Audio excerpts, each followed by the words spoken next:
Au nom du Père et du Fils et du Saint-Esprit, Amen. Une grande joie d'être là avec toi. Aujourd'hui, nous sommes le 1er novembre, nous commençons un nouveau mois. Et aussi, aujourd'hui, nous célébrons une solennité, la fête de Toussaint. Une grande fête pour toute l'Église, où nous célébrons tous les saints connus et les saints qui sont inconnus, mais que Dieu connaît. Et que au ciel, toutes ces personnes, tous ces saints, contemplent la face de Dieu, mais aussi ils prient pour nous. Ils intercèdent pour nous. C'est ce que nous appelons la communion des saints. Et on va plonger tout de suite dans la parole de Dieu aujourd'hui pour cette lecture divina. Et c'est la première lecture, c'est Apocalypse chapitre 7, versets 2, 4 et après versets 9 à 14. Apocalypse 7, 2 à 4, 9 à 14. Puis, je vis un autre ange monter de l'Orient, portant le sceau de Dieu vivant, et cria d'une voix puissante aux 4 anges auxquels il fut donné de malmener la terre et la mer. Attendez pour malmener la terre et la mer et les arbres, que nous ayons marqué au front les serviteurs de notre Dieu. Et j'appris combien furent alors marqués du sceau 144 000 de toutes les tribus des fils d'Israël. Et après quoi, voici qu'apparut à mes yeux une foule immense que nul ne pouvait dénombrer, de toute nation, race, peuple et langue, debout devant le trône et devant l'agneau, vêtus de robes blanches, des palmes à la main. Ils crient d'une voix puissante le salut à notre Dieu, qui siège sur le trône, ainsi qu'à l'agneau. Et tous les anges encerclent autour du trône, des vieillards et des 4 vivants, se prosternèrent devant le trône, la face contre terre, pour adorer Dieu.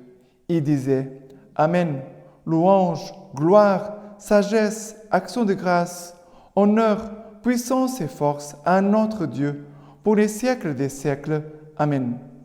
L'un des vieillards prit la parole et me dit, ces gens vêtus de robes blanches, qui sont-ils et d'où viennent-ils? Et moi de répondre, mon Seigneur, c'est toi qui le sais. Il reprit, ce sont ceux qui viennent de la grande épreuve. Ils ont lavé leurs robes, ils ont blanchi dans le sang de l'agneau. Voilà la première lecture d'aujourd'hui d'Actes des Apôtres. De la livre de l'Apocalypse. Et il dit, voilà ce que Jean voit. Et il dit, il voit une foule immense, il voit qu'ils étaient marqués d'un sceau, 144 000 de toutes les tribus des fils d'Israël. C'est vrai que ce chiffre ici, 144 000, c'est un chiffre symbolique. Ça veut dire toute une multitude immense. Ça ne veut pas dire exactement 143 000 personnes. Ce n'est pas mathématique. Et ici, il dit qu'ils étaient tous marqués d'un sceau sur le front. Il dit comme ça, marqués au front les serviteurs de notre Dieu. Ils furent marqués d'un sceau. Ça veut dire que les élus, ils portent un signe sur le front. Quel est ce signe? Si on pense bien à notre baptême, quand un enfant, même un adulte, est baptisé, le prêtre il fait le signe de la croix sur le front. D'ailleurs, normalement, quand il y a un baptême, moi je le faisais comme ça, je le fais comme ça, au moment de l'accueil des parents et aussi des parrains, les premiers signes que nous faisons sur l'enfant, c'est le signe de la croix sur le front. Les prêtres, les parents et les parrains. C'est les premiers signes que nous faisons. Et normalement, l'enfant, avec la famille, ils sont à l'entrée de l'église. Moi, je le fais comme ça pour marquer, pour signaler que maintenant, l'enfant entre dans la vie de l'église. Il entre dans la famille de Dieu. Voilà. ici, on pourrait penser, voir comme ce signe, cette marque, on peut dire comme ça, les signes de la croix que nous portons, tous les chrétiens. Et après, Saint Jean, il va dire, « Je vis une foule immense que nul ne pouvait dénombrer de toute nation, race, peuple, langue. » Il dit, on ne pourrait même pas les compter. Pour dire que c'est un chiffre symbolique. 143 000, c'est un chiffre symbolique. Mais qu'est-ce que c'est beau ici? C'est que toutes ces personnes sont de toute nation, race, peuple, langue. Ce n'est pas que les Juifs. Ça veut dire que le Seigneur, par toute la terre, il y a, ça veut dire des saints, nous célébrons la fête tous les saints, tous saints. Il y a partout toute la terre des saints qui sont déjà au ciel. Et une chose importante, les saints qui sont au ciel, je pense que bien sûr, il y a les saints qui ont été canonisés par l'Église, il y a les saints que nous ne connaissons pas, mais il y a aussi des saints que peut-être nous allons être surpris. Pourquoi? Parce que la sainteté, je pense, un Indien là-bas en Amazonie, qui n'a pas peut-être été évangélisé, ou qui n'a pas connu vraiment Jésus-Christ, il va être jugé selon ce qu'il a comme connaissance de la vérité. Ce qu'il a connu, on peut dire, du Christ dans la justice, la bonté, la vérité. Parce qu'il a des marques, on peut dire les semences du Verbe, les semences du Christ, partout dans le monde. Et ça veut dire que les gens seront jugés à la fin de leur vie selon ce qu'ils ont connu, ce qu'ils ont touché du Christ, même d'une façon, on peut dire, voilée, cachée. Et bien sûr, on sera tous jugés sur l'amour. Tous. Ça veut dire que certainement, quand nous serons arrivés au ciel, nous serons bien surpris de toutes ces personnes que nous allons rencontrer.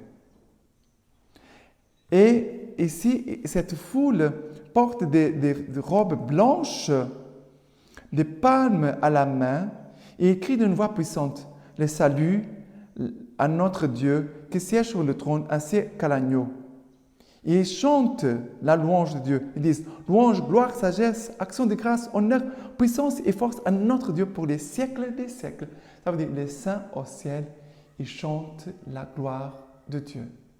Et c'est cela la plénitude, de contempler Dieu face à face. Et c'est cela le désir, la soif de tous les cœurs. Tu nous as créés pour toi, Seigneur, et notre cœur est inquiet tant qu'il ne se repose en toi. Mais ce repos, c'est de contempler Dieu face à face. C'est très important. OK? Maintenant, pour le psaume de ce dimanche, c'est le psaume 24-23. Versets 1 à 6. « Ô Seigneur, la terre et sa plénitude, le monde et tout son peuplement. C'est lui qui l'a fondé sur les mers et sur le fleuve l'a fixé, qui montera sur la montagne du Seigneur et qui se tiendra dans son lieu saint. L'homme aux mains innocentes, au cœur pur. Son âme ne se porte pas vers des riens et ne jure pas pour tromper. Il obtiendra la bénédiction du Seigneur et la justice de Dieu de son salut. C'est la race de ceux qui le cherchent, qui cherchent la face de Dieu de Jacob. » Voilà. Ici, tous ces saints, on peut dire cette multitude, sont les hommes aux mains innocentes, au cœur pur, ceux qui cherchent la face de Dieu de Jacob. Et ici, la race de ceux qui cherchent Dieu. Que dans son âme ne porte pas vers des riens et ne jure pas pour tromper. Voilà. Les saints, Dieu cherche, comme dit Jésus dans l'Évangile, cherche des adorateurs qui l'adorent en esprit et vérité. Esprit et vérité. L'homme au cœur droit qui cherchent Dieu. Dieu va combler les cœurs de tous les hommes. Dieu va combler. Et maintenant, la deuxième lecture en ce dimanche, ici c'est les premiers épîtres de Saint Jean chapitre 3, versets 1 à 3. Saint Jean chapitre 3, versets 1 à 3. Voyez quelle manifestation d'amour le Père nous a donnée pour que nous soyons appelés enfants de Dieu. Et nous le sommes. Si le monde ne nous connaît pas, c'est qu'il ne l'a pas connu. Bien-aimés, dès maintenant, nous sommes enfants de Dieu. Et ce que nous serons n'a pas encore été manifesté. Nous savons que lors de cette manifestation, nous lui serons semblables, parce que nous le verrons tel qu'il est. Quiconque a cette espérance en lui sera pur comme celui-là est pur. Et ici, une chose très importante, la parole nous dit, voyez quelle manifestation d'amour le Père nous a donnée pour que nous soyons appelés enfants de Dieu, et nous le sommes. Tous ces saints sont des personnes qui trouvent le cœur d'enfant qui est en eux. Les fils de Dieu, nous sommes enfants de Dieu. Et Saint Jean nous dit, nous sommes appelés enfants de Dieu, et nous le sommes. C'est une conviction. Mais ce cœur d'enfant que Dieu a aussi laissé en chacun de nous, a déposé en chacun de nous un cœur d'enfant. Le cœur d'enfant, c'est le cœur qui dépend de Dieu. Le cœur d'enfant, c'est celui qui est humble. C'est celui qui est capable de s'émerveiller devant les merveilles de Dieu, mais aussi devant les merveilles que je contemple en mes frères et sœurs. Ça veut dire que ce n'est pas quelqu'un jaloux, qui se réjouit avec les autres. Pourquoi je vous parle de ça? Parce que nous tous, nous sommes appelés à habiter au ciel. Nous sommes appelés tous à devenir des saints, parce que tous ceux qui sont au ciel sont des saints. Et Saint Paul appelle aussi ses frères à qui il s'adresse des saints. Ça veut dire que toi aussi, tu es saint. Moi aussi, je suis saint. Mais pas peut-être dans la mesure de manifester la sainteté de Dieu en toute perfection, on peut dire comme ça. Mais c'est vrai aussi que nous ne pourrons jamais le faire parce que nous serons toujours des pécheurs. Mais nous sommes saints parce que Dieu, les saints, habitent en chacun de nous. Mais nous devons garder ce cœur d'enfant qui nous protège beaucoup des péchés et qui nous garde dans une attention envers Dieu. Même ceux qui ne connaissent pas Dieu, il a l'Esprit Saint qui conduit tous les hommes. Et dans le cœur d'enfants, même des païens, l'Esprit Saint peut souffler et les faire s'approcher de Dieu. Et de se faire approcher de l'amour qui c'est Dieu, car Dieu est amour. Voilà. Et l'évangile d'aujourd'hui, c'est Matthieu chapitre 5, versets 1 à 12. Matthieu 5, versets 1 à 12. Il dit comme ça. Voyant les foules, il gravit la montagne. Jésus gravit la montagne. Et quand il fut assis, ses disciples s'approchèrent de lui. Et prenant la parole, ils enseignaient en disant, « Heureux les pauvres en esprit, car le royaume des cieux est à eux. Heureux les affligés, car ils seront consolés. Heureux les doux, car ils posséderont la terre. Heureux les affamés et assoiffés de la justice, car ils seront rassasiés. Heureux les miséricordieux, car ils obtiendront miséricorde. Heureux les cœurs purs, car ils verront Dieu. Heureux les artisans de paix, car ils seront appelés fils de Dieu. Heureux les persécutés pour la justice, car le royaume des cieux est à eux. Heureux êtes-vous quand on vous insultera, quand on vous persécutera, et qu'on dira faussement contre vous toutes sortes d'infamies à cause de moi. Soyez dans la joie et l'allégresse, car votre récompense sera grande dans les cieux. Jésus ici nous donne comme, on peut dire, son programme d'émission Mais aussi, Jésus nous donne comme un chemin sûr pour arriver au ciel. Jésus nous donne un chemin sûr pour arriver au ciel et aussi d'être heureux. Non pas seulement d'être heureux dans le ciel, mais déjà de pouvoir goûter aussi cette joie de Dieu ici-bas.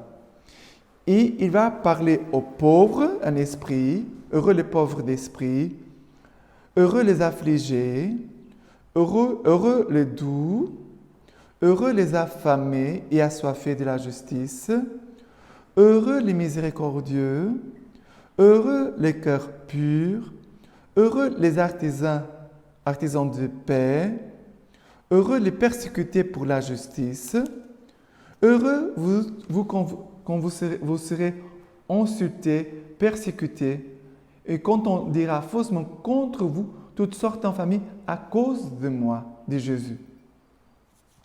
Mais, regardez, dans les souffrances, parce qu'ici il y a des souffrances, Dieu veut nous donner sa grâce.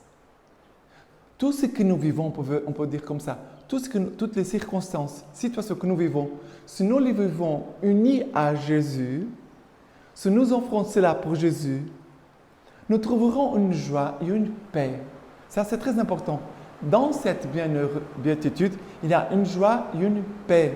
Mais je voudrais parler tout d'abord sur la joie qui vient d'un cœur humble. Et pour finir, je voudrais vous laisser cette parole de l'homélie de Saint Bernard pour la Toussaint. Écoutez bien, il dit comme ça à Saint Bernard, que la mémoire des saints éveille au plus qu'encore qu'on stimule en nous, les voici, nous réjouir dans leur communion tellement désirable et obtenir d'être concitoyens et compagnons des esprits bienheureux, d'être mêlés à l'assemblée des patriarches, à la troupe des prophètes, au groupe des apôtres, à la foule immense des martyrs, à la communauté des confesseurs, au cœur des vierges, bref, d'être associés à la joie et à la communion de tous les saints. Après, Saint Bernard il continue. Ce qui nous fait souhaiter, ce n'est pas seulement la compagnie des saints, mais leur bonheur. C'est bien qu'en désirant leur présence, nous ayons l'ambition aussi de partager leur gloire. Et après, il va dire, et voici le second désir dont la commémoration des saints nous embrase. Voir comme eux, les Christ, nous apparaître, lui qui est notre vie, et paraître nous aussi avec lui dans la gloire. Voilà. Et après, il dit, cette gloire, il nous faut la convoiter d'une absolue et ferme ambition. Et vraiment, pour qu'il nous soit permis d'espérer et d'aspirer à un tel bonheur, il nous faut rechercher aussi avec le plus grand soin l'aide et la prière des saints afin que leur intercession nous obtienne ce qui demeure hors de nos propres possibilités. Voilà, qu'en cette fête de Toussaint, nous puissions demander l'intercession de tous les saints pour que nous aussi nous devenions des saints et aussi qu'un jour nous puissions avoir cette joie d'être là au ciel, de contempler la face de Dieu et aussi de pouvoir aussi intercéder pour tous nos frères et sœurs qui sont ici-bas sur la terre. Et maintenant, je te laisse la bénédiction du Seigneur pour toi et toute ta famille. Que le Dieu Tout-Puissant te bénisse et vous garde, le Père, le Fils et le Saint-Esprit. Amen.